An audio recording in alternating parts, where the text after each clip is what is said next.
few years ago, my mom developed rheumatoid arthritis. Her wrists, knees, and toes swelled up, causing crippling chronic pain. She had to file for disability. She stopped attending our local mosque. Some mornings, it was too painful for her to brush her teeth. I wanted to help, but I didn't know how. I'm not a doctor.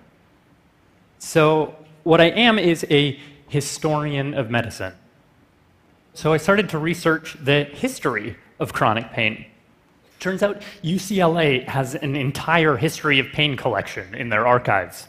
And I found a story, a fantastic story, of a man who rescued millions of people from pain, people like my mom. Yet I'd never heard of him. There were no biographies of him, no Hollywood movies. His name was John J. Bonica. But when our story begins, he was better known as Johnny Bull Walker. It was a summer day in 1941. The circus had just arrived in the tiny town of Brookfield, New York. Spectators flocked to see the wire walkers, the tramp clowns, if they were lucky, the human cannonball. They also came to see the strong man, Johnny Bull Walker, a brawny bully who'd pin you for $1. Now, on that particular day, a voice rang out over the circus PA system. They needed a doctor urgently in the live animal tent. Something had gone wrong with the lion tamer. The climax of his act had gone wrong, and his head was stuck inside the lion's mouth. He was running out of air. The crowd watched in horror as he struggled and then passed out. When the lion finally did relax its jaws, the lion tamer just slumped to the ground, motionless. When he came to a few minutes later, he saw a familiar figure hunched over him. It was Bull Walker. The strong man had given the lion tamer mouth to mouth and saved his life. Now, the strong man hadn't told anyone, but he was actually a third-year medical student. He toured with the circus during summers to pay tuition, but kept it a secret to protect his persona. He was supposed to be a brute, a villain, not a nerdy do-gooder. His medical colleagues didn't know his secret either. As he put it, if you were an athlete, you were a dumb dodo. So he didn't tell them about the circus or about how he wrestled professionally on evenings and weekends. He used a pseudonym like Bull Walker or later the Masked Marvel. He even kept it a secret that same year when he was crowned the light heavyweight champion of the world. Over the years, John J. Bonica lived these parallel lives. He was a wrestler, he was a doctor, he was a heel, he was a hero. He inflicted pain, and he treated it. And he didn't know it at the time, but over the next 5 decades, he'd draw on these dueling identities to forge a whole new way to think about pain. It'd change modern medicine, so much so that decades later, Time magazine would call him pain relief's founding father. But that all happened later. In 1942, Bonica graduated medical school and married Emma, his sweetheart, whom he had met at one of his matches years before. He still wrestled in secret. He had to. His internship at New York St. Vincent's Hospital paid nothing. With his championship belt, he wrestled in big-ticket venues like Madison Square Garden against big-time opponents like Everett the Blonde Bear Marshall or 3-time world champion Angelo Savoldi. The matches took a toll on his body. He tore hip joints, fractured ribs. One night, the Terrible Turk's big toe scratched a scar like Capone's down the side of his face. The next morning at work, he had to wear a surgical mask to hide it. Twice, Bonica showed up to the OR with one eye so bruised he couldn't see out of it. But worst of all, were his mangled cauliflower ears. He said they felt like two baseballs on the sides of his head. Pain just kept accumulating in his life. Next, he watched his wife go into labor at his hospital. She heaved and pushed, clearly in anguish. Her obstetrician called out to the intern on duty to give her a few drops of ether to ease her pain. But the intern was a young guy, just 3 weeks on the job. He was jittery, and in applying the ether, irritated Emma's throat. She vomited and choked and started to turn blue.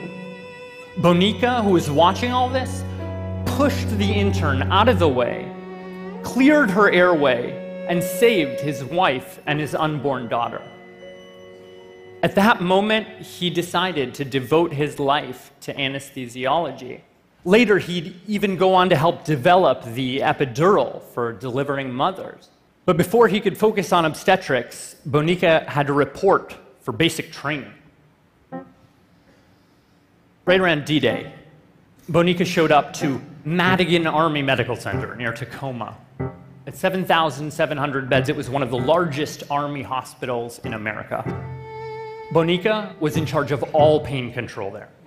He was only 27. Treating so many patients, Bonica started noticing cases that contradicted everything he had learned. Pain was supposed to be a kind of alarm bell, in a good way, a body's way of signaling an injury, like a broken arm. But in some cases, like after a patient had a leg amputated, that patient might still complain of pain in that non-existent leg. But if the injury had been treated, why would the alarm bell keep ringing?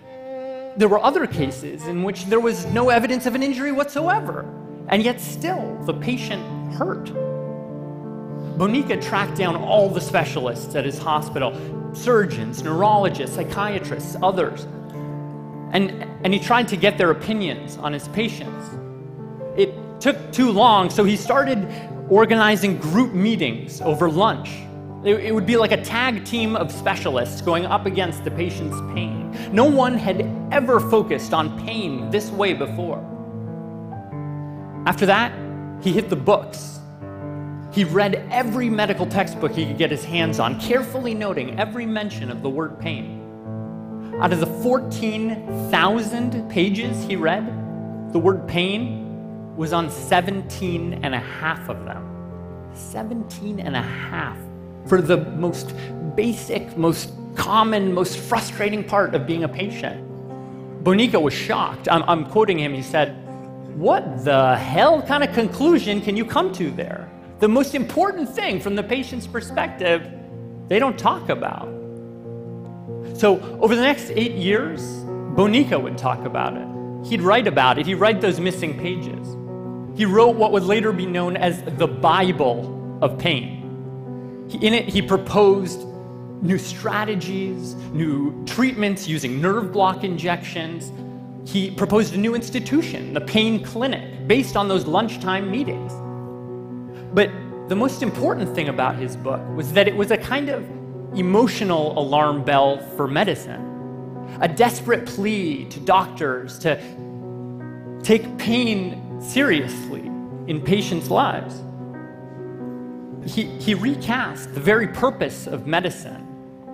The goal wasn't to make patients better. It was to make patients feel better.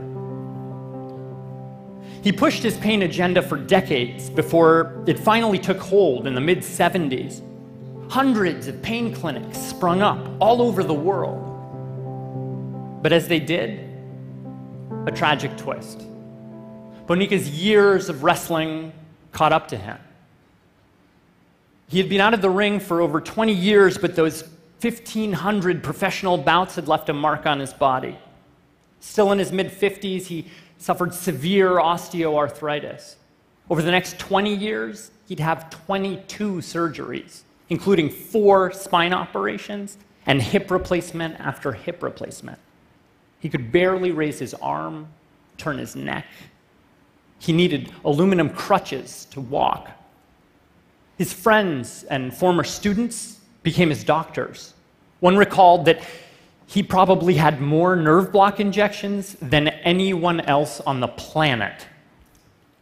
Already a workaholic, he worked even more, 15 to 18-hour days. Healing others became more than just his job, it was his own most effective form of relief.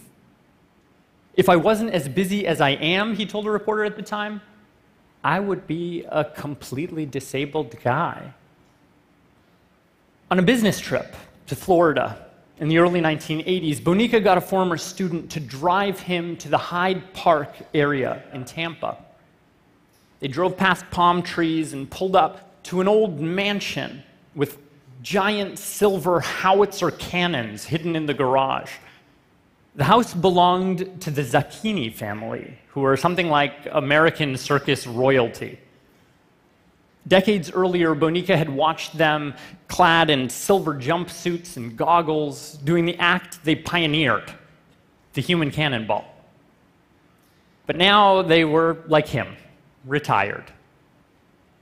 That generation is all dead now, including Bonica, so there's no way to know exactly what they said that day. But still, I love imagining it. The strongman and the human cannonballs reunited, showing off old scars and new ones. Maybe Bonica gave them medical advice. Maybe he told them what he later said in an oral history, which is that his time in the circus and wrestling deeply molded his life. Bonica saw pain close up. He felt it. He lived it. And it made it impossible for him to ignore in others. Out of that empathy, he spun a whole new field, played a major role in getting medicine to acknowledge pain in and of itself. In that same oral history, Bonica claimed that pain is the most complex human experience, that it involves your past life, your current life, your interactions, your family. That was definitely true for Bonica, but it was also true for my mom. It's easy for doctors to see my mom as a kind of professional patient, a woman who just spends her days in waiting rooms. Sometimes I get stuck seeing her that same way.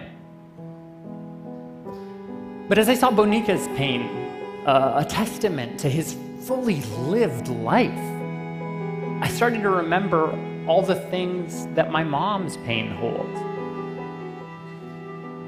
Before they got swollen and arthritic, my mom's fingers clacked away in the hospital HR department where she worked. They folded samosas for our entire mosque. When I was a kid, they cut my hair, wiped my nose, tied my shoes.